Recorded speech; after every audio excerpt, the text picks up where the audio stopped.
공감시사정책연구소 안필용 소장 두 분과 함께하겠습니다. 어서 오십시오. 안녕하세요. 네, 안녕하세요. 예, 날씨가 많이 춥습니다. 네. 예, 따뜻한 이야기를 좀 나눴으면 좋겠는데 오늘도 좀 머리 아픈 이야기를 나눠야 될 것 같습니다. 예, 이 대전 충남 행정통합과 관련해서 정치권의 움직임이 아주 빨라지고 있습니다. 이 정치권들은 서로 이제 주도권을 놓지 않기 위해서 경쟁하고 있는 모습인데 오늘은 이 대전 충남 통합과 관련해서 정치권의 그 동향을 중심으로 좀 이야기를 나눠보도록 하겠습니다.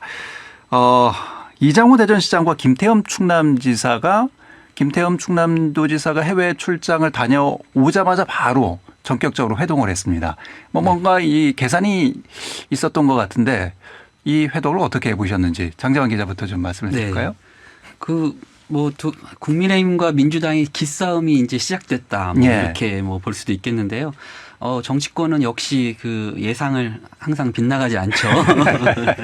모처럼 여야가 같은 정책을 놓고 그 힘을 모으고 뜻을 모으는 것 같았는데 곧바로 이제 주도권 싸움에 이제 들어간 그런 모양새를 보이고 있다 이렇게 할 수 있겠습니다. 이제 그 민주당이 막 치고 나오니까 원래 이 통합을 주도했던 그 대전시장과 또 충남도지사가 이제 긴급하게 회동을 갖고 입장을 좀 얘기를 했는데요. 네. 이분들이 이제 주로 얘기한 건 이제 통합에는 공감한다. 충남 발전과 그리고 지역 균형 발전 이런 것들에 공감도 하고 그 부분에 대해서는 여야가 이견이 없는 거죠. 없죠. 예. 그리고 이제 이걸 정치적으로 접근하면 안 된다. 이런 얘기를 좀 했거든요. 그런데 다분히 지금 움직임들은 정치적인데요. 네, 이제 그 얘기를 하는 즉 그게 꼭 정치적 계산이라고 볼 수 있겠죠. 예. 네. 그런데 이제 그 두 분들이 주로 이제 얘기하는 게 그 민주당이 너무 우리가 주도할 때는 관심도 없다가 이제 와서는 우리의 법안이 잘못됐으니 새롭게 만들겠다 이렇게 얘기를 하고 좀 비판하니까 사실 이거 정치적으로 그렇게 접근하면 안 돼 하면서 다시 민주당을 또 비판하게 되는 상황이거든요. 결국은 이게 정치적 서로의 그 정략적으로 이게 흐를 수밖에 없는 그런 상황이라고 볼 수 있죠. 예. 안 소장님은 어떻게 보세요? 이거 치열하게 지금 주도권 다툼으로 봐야 하는 상황인 것 같은데 그만큼 내년에 또 이제 지방선거가 있기 때문에 여기서 주도권을 놓치면 우리가 밀린다. 이런 생각들이 있을 것 같아요. 그렇죠. 이건 다분히 정략적으로 주도권 싸움을 하는 건데 그 이장우 시장과 김태흠 지사가 얘기하고 있는 부분은 결국에 민주당이 통합에 진심이 없었다가 그래서 설명해도 듣지도 않고 이러고 있다가 갑자기 대통령이 한마디 하니까 뛰어든 건데 그래서 그 진정성은 없고 정략적인 판단만 있는 거다라는 거를 좀 뒤집어 씌우려고 하는 부분이 하나가 있는 것 같고요. 그리고 어쨌든 그 법을 우리가 먼저 만들었으니 선점 효과가 있으니 결국에 그 대전 충청의 발전에 그 원조는 본인들이다라는 거를 선거에 활용하려고 하는 측면이 하나가 있는 것 같고 또 하나는 그 조금 확대해서 보면 그 법안의 그 절차적 문제를 지적할 가능성이 있습니다. 어떤 부분이죠? 지난번에도 말씀드렸듯이 이게 행정통합에 절차법이 없거든요. 예, 광역단체는 없죠.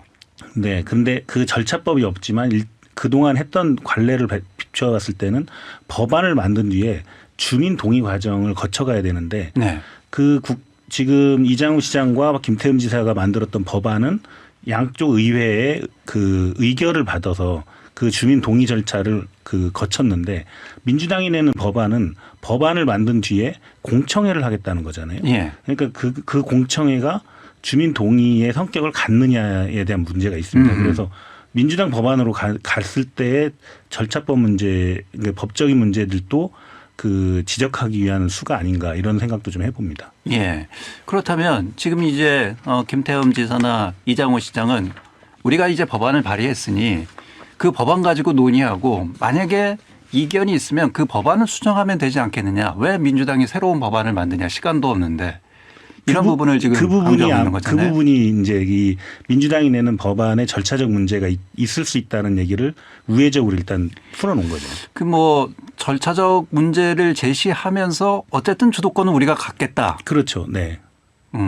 그런 속마음이지 않을까. 네, 지난번에 박정현 대전시당위원장이 더불어민주당 설명할 때 이제 제가 들었는데요. 그때 보면은 그런 비슷한 문제 제기가 있었습니다. 절차적으로 주민 투표를 하지도 않고 뭐 그 의견이 좀 어떤 절차를 거쳐서 주민 동의를 얻을 것이냐 했을 때 설명으로 보면 이미 그 기존에 제출돼 있는 법안을 통해서 의회의 승인을 얻었다. 예. 이미 절차는 거쳐 있다. 이렇게 얘기를 했거든요. 그러니까 주민 동의 과정은 절차적으로 보는 동의 과정은 기존에 있는 법안을 준용하겠다라는 취지고 다만 이제 박정현 의원이 얘기하는 것은 기존의 법안은 종합 선물 세트 같다. 이렇게 표현했거든요. 종합 선물 세트가 좀 나이 드신 분은 알겠지만 예. 예전에 겉은 화려한데 막상 뜯어보면 먹을 게 별로 없다. 뭐 이런 표현을 했거든요. 그래서 맛있는 지금 거 많이 있던데. 예, 맛있죠. 그 안에 있는 그 법안이 지금 좋은 것은 다 갖다 붙였지만 실질적으로 이게 실현 가능한지 또 정말 도움이 되는지 이런 거에 있어서는 좀 따져봐야 되니까 우리가 네. 내는 새로운 법안은 그런 걸 더 강화하는 법안이다. 이렇게 좀 설명을 했습니다. 그러니까 예. 절차적 문제는 살짝 비껴가는 게 돌아서 가고 내용적으로 우리 법안이 훌륭하다. 우리가 주도하는 게 이렇게 이제 민주당은 가려는 취지 같고요. 예. 그걸 그렇게 공격을 해 오니까 이제 국민의힘 쪽에서는 아니 우리 법에 대해서 그렇게 문제가 많으면 일찍부터 제대로 논의를 하거나 아니면 우리께 훌륭하다고 얘기를 하거나 하면 되지. 필요에 따라서 우리 것만 갖다 쓰고 그러면서도 우리한테 정치적 셈법으로 문제가 있다. 우리가 새로 하겠다. 우리가 주도하겠다. 이렇게 하는 건 문제다라고 하는 거죠. 그러니까 결국은 서로의 이익에 의해서 이게 지금 주도권 싸움을 하고 있다고 볼 수밖에 없죠. 예. 그러면 이렇게 주도권 싸움하면 어쨌든 이제 각자 법안을 낼 거 아니에요. 그러면 다수당이 이제 더불어민주당 법안이 통과될 가능성은 커질 수밖에 없는 거고요. 그 과정에서 서로 간에 또 이견이 노출되면서 상당히 이제 내용을 겪을 수밖에 없을 거고요. 이게 여야가 같이 합의해서 할 수 있는 문제는 아닐까요? 일단은 그러니까 이 민주당에서 내는 법안과 국민의힘 중심으로 냈던 법안을 병합해서 심사를 하게 될 텐데, 예. 근데 계속 문제가 되는 건 민주당이 내는 법안이 절차를 지켜서 왔느냐의 문제가 걸릴 가능성이 매우 높습니다. 예. 그리고 또 그러다 보면 대부분 이걸 피해 가려면 이 논쟁을 국민의힘이 내놓은 그 법을 기본 베이스로 할 수밖에 없는 부분들도 있는 것 같습니다. 그래서 예. 이런 것들이 이제 그 미묘한 갈등이 좀 있는 것 같고요. 그리고 그러니까 이 법안의 내용을 논의를 하려면 사실은 중앙정부가 그 가이드라인을 줘야 되거든요. 지금 그래서 중앙정부 이제 행안부 중심으로 TF를 꾸렸는데 어디까지 권한을 이양할 건지, 어떤 내용을 담을 건지에 대한 가이드라인을 줘야 그럼 민주당도 그 가이드라인 안에서 법안을 내게 될 거지 않습니까? 그러니까 그런 논의들 그렇게 해야 국민의힘 법안의 문제점도 지적할 수 있고 여러 가지 것들이 있을 것 같습니다. 그런데 예. 그 TF가 가이드라인을 언제쯤 내놓느냐에 따라서도 또 좀 논란이 있을 수 있을 것 같습니다. 저는 그 좀 이상하다고 생각하는 게 그 양당이 목표는 또 같다 이렇게 얘기를 하고 예.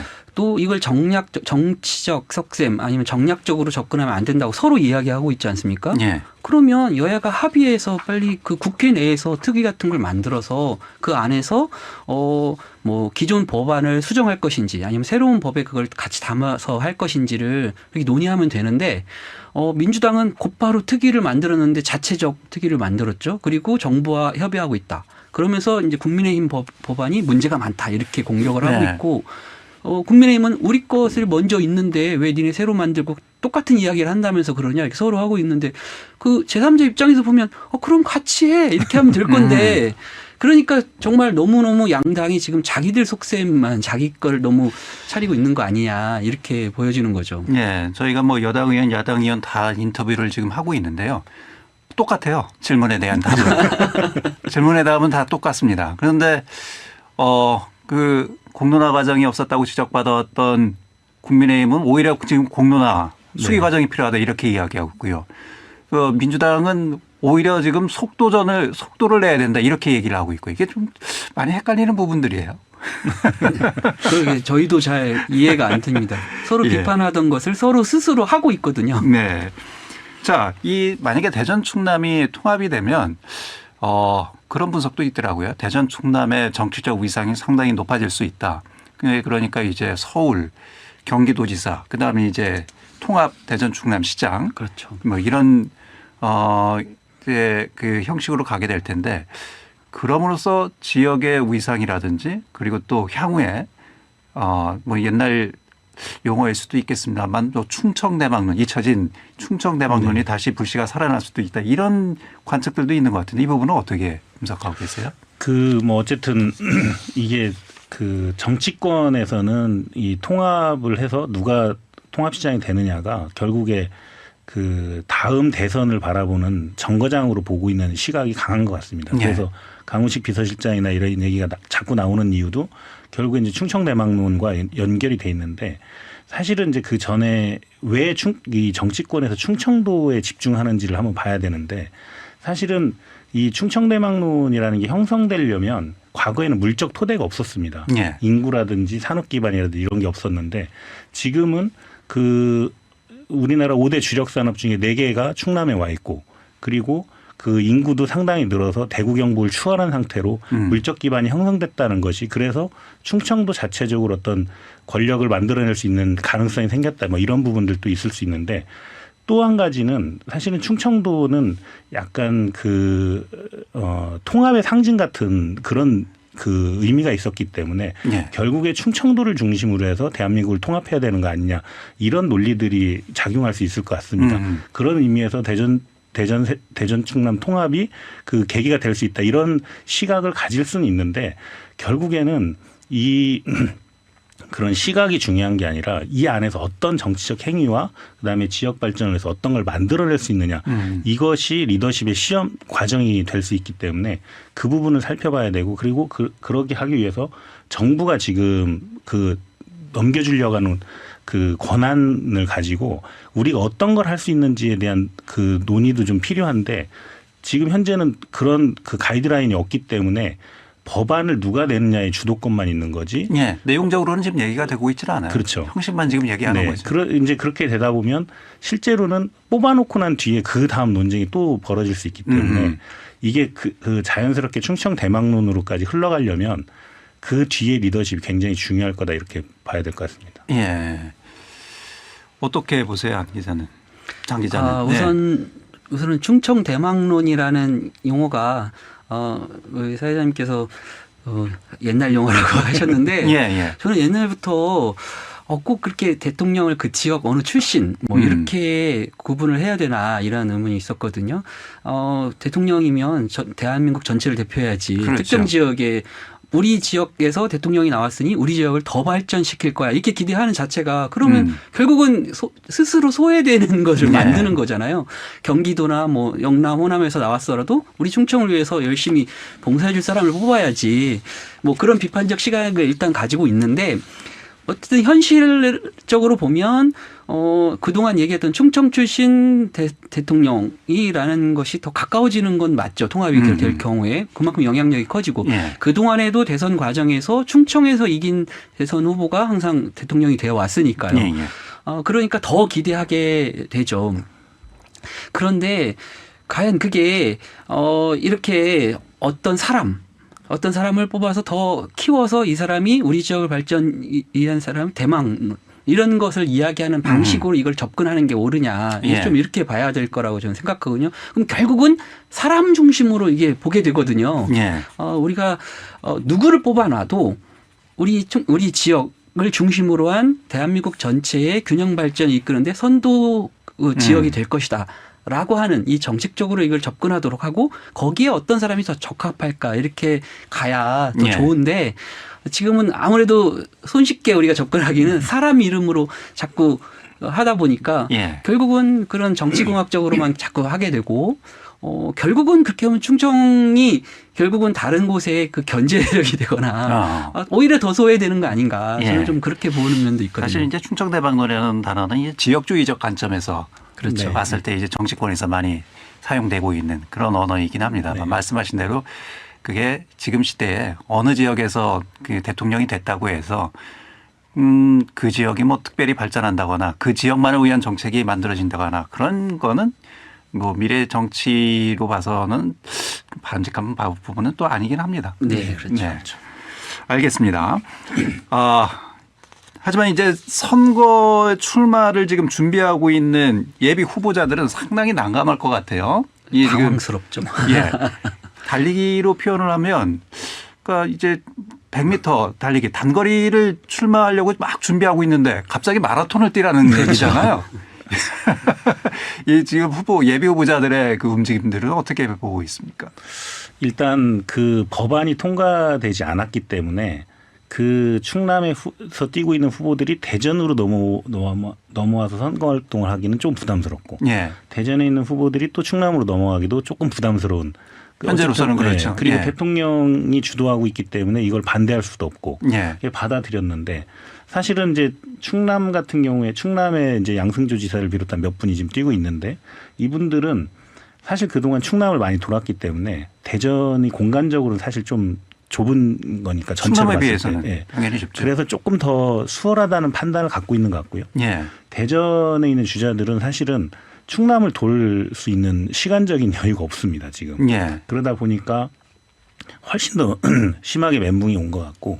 뭐 어쨌든 이제 불리한 입장이다. 네네. 예. 근데 이제 여기서 가장 중요한 게 결국에 강훈식 비서실장의 등판 출마 여부. 여부일 텐데 아마도 그 대통령실에서는 먼저 주도해서 강훈식 비서실장을 내보내지는 않을 것 같고 이 통합의 과제가 이제 대통령으로부터 나왔기 때문에 이 통합의 과제를 수행하기 위해서는 강훈식 비서실장이 필요하다는 지역 국회의원들의 여론 뭐 요구 뭐 이런 것들로 일종의 추대론 같은 걸 기다리고 있는 게 아닌가. 그래서 지금 그런 움직임들이 있나요? 약간 보이기 시작합니다. 아, 그렇습니까? 네. 그래서 그 지금 뛰고 있는 후보들이 더 힘이 빠지고 있는 상황이 아닌가. 예. 그런 느낌이 있습니다. 벌써 중앙당 차원에서 그런 움직임이 지금 감지가 되는군요. 네. 예.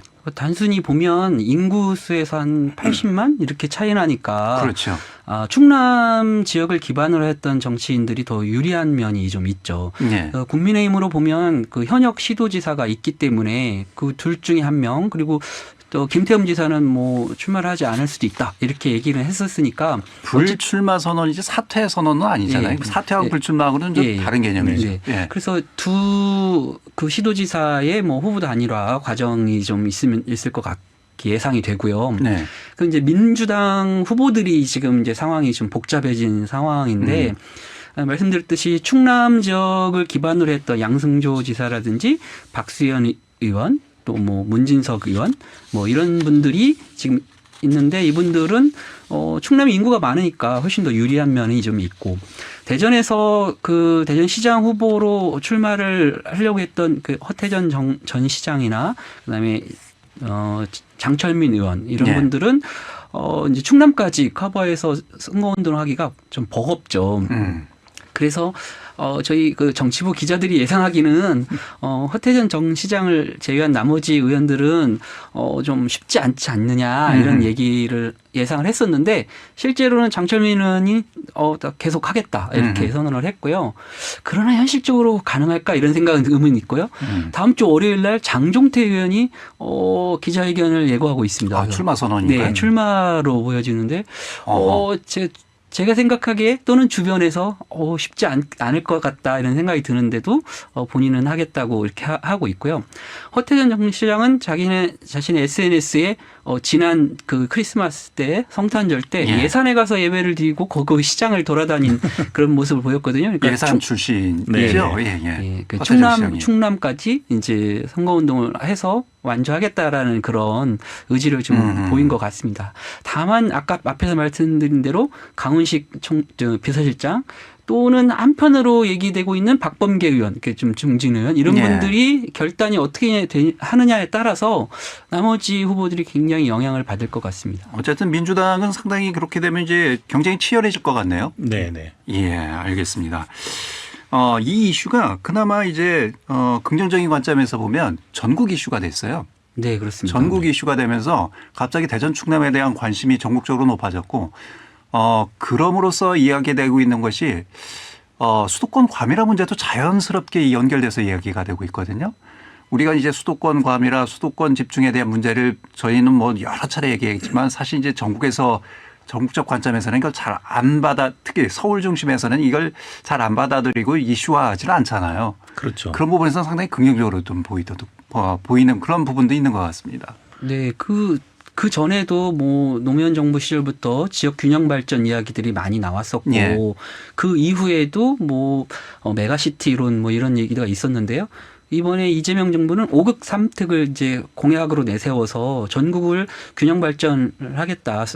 그 정책을 통해서 수도권 과밀화를 해소하겠다. 이렇게 했는데 사실 말씀하신 대로 잘 그게 그 시민들까지 피부에 와닿지 않았거든요. 예. 어떻게 한다는 건지 과연 지방을 어떻게 균형 발전하겠다는 건지 했는데 갑자기 이렇게 광역일 시도 통합을 하면서 막대한 권한 뭐 얘기하기는 257개 권한 뭐 이런 네. 얘기 이양하겠다 뭐 이런 식의 이야기가 나왔거든요.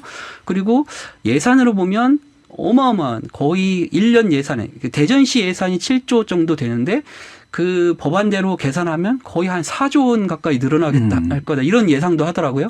그러면 정말 할 수 있는 게 많지 않겠습니까? 예. 그러니까 그러면 정말 할 수 있는 것 같으네 이런 좀 피부로 와닿을 수 있는 이런 정책이 돼서 전국적으로도 관심이 많고 이게 성공이 되면 성공 모델로서 영호남이나 다른 지역도 할 수 있다 하는 게 되기 때문에 긍정적인 그런 효과가 있는 것 같습니다. 예. 제가 그 대전시의 중앙협력본부장으로 이제 그 국회를 출입하고 할 때 예. 중앙부처 공무원들이나 이 서울 사람들을 만나면 그 대전이 어떤 경쟁력이 있어서 이런 걸 해보겠다고 하면 반응이 그냥 서울에서 하면 되지 왜 그걸 되지 않아요? 이런 정도 인식이에요. 예. 그러니까 지방균형에 대해서 지방균형 발전에 대해서 그 거의 생각이 없는 거죠. 예. 그러니까 이번에 이제 사실 이 계기를 통해서 권한이 주어지면 그동안의 행정통합의 방식은 그 약간 수동적 행정통합 방식이었는데 여기서 더 적극적으로 확장적 행정통합 방식으로 해서 새로운 그 성장 전략을 만들어내는 과정 이런 것들이 결국에 그 수도권 과밀화를 그 극복할 수 있는 또 길이기도 할 것 같습니다. 예. 혹시 이 이슈가 대전 충남 그 통합을 넘어서 행정수도 이전까지 연결될 수 있지 않을까 그런 전망들도 조심스럽게 나오거든요. 어떻게 관측하세요? 밀접한 관련이 있다고 보여지죠. 예. 왜냐하면 지금 이재명 정부 안에서 그 세종시를 행정 수도로서 명확히 하겠다는 게 이제 공약이고, 예. 가능하면 임기 내에 그 특별법을 새로 해서 행정 수도는 세종으로 한다는 걸 명확히 하겠다라는 거거든요. 예. 그런데 이제 이런 게 예전에는 그 위헌 논란이 있었죠. 그 관습법 때문에. 그러나 그 긴 시간이 지나면서 충분히 그 정도는 해소될 만큼 우리가 논의가 돼 왔다 이렇게 보여지고 있고 또 이재명 대통령도 세종시 대통령 집무실을 예. 옮기고 속도전을 또 그것도 역시 속도전을 주문을 했어요. 하고 있고 국회 예. 분원도 이제 곧 이제 추진이 되잖아요. 예. 그런 걸로 보면 그 세종시를 완전히 그 행정 수도를 지역으로 옮기고 그 세종시가 있는 주변 대전 충남 또 충청권을 거의 대한민국의 새로운 중심으로 놓겠다라는 거기 때문에 이게 맞물려서 같이 추진될 수 있다. 이렇게 그래서 보여집니다. 전략적으로 행정수도 이전 전 단계로 대전 충남 통합을 지금 이슈화하고 있는 것이 아니냐 이렇게 보는 시각도 있는데요. 그 시각이 맞을 것 같기도 하고요. 그리고 예. 또 한 가지는 이재명 대통령이 왜 충청도에 이렇게 특별히 관심을 갖냐 이런 부분도 살펴봐야 되는데 아까 말씀드린 것처럼 충청도가 약간 그 통합의 상징 같은 거거든요. 그러니까 그 국민의힘 계열 또는 민주당 계열이 치열하게 붙을 때도 결국에 균형추는 충청이 해왔던 것 때문에 그렇죠. 그 이재명 대통령이 임기가 끝났을 때 성공한 대통령이 되기 위해서는 국민 통합을 이뤄내는 대통령이라는 그 가치를 가져와야 되는데 그것을 하기 위해서 수도권을 중심으로는 그게 어려운 얘기거든요. 그러다 보니까 충청권을 그 발전시키고 충청권의 그 민심을 얻음으로 인해서 통합 대통령으로서의 그 이미지를 남기려고 하는 게 아닌가. 그래서 계속 지속적으로 행정통합 문제 또는 그 행정수도 문제 이런 예. 분들을 끌고 갈 걸로 예상이 됩니다. 알겠습니다. 뭐 좀 더 지켜봐야 될 것 같습니다. 어떻게 전개될지는. 자, 오늘은 여기까지 해야 될 것 같습니다. 지금까지 공감시사정책연구소 안필용 소장 그리고 오마이뉴스 정재환 기자와 함께 장안의 이슈 진행을 했습니다. 두 분 고맙습니다. 고맙습니다. 고맙습니다. 자, 12월 26일 금요일 5시엔 대세남 오늘 순서는 여기까지입니다. 마무리 곡으로 샘 라이더의 타이니 라이엇 전해드리면서 여기서 인사드리겠습니다. 월요일에 뵙겠습니다. 김현선이었습니다.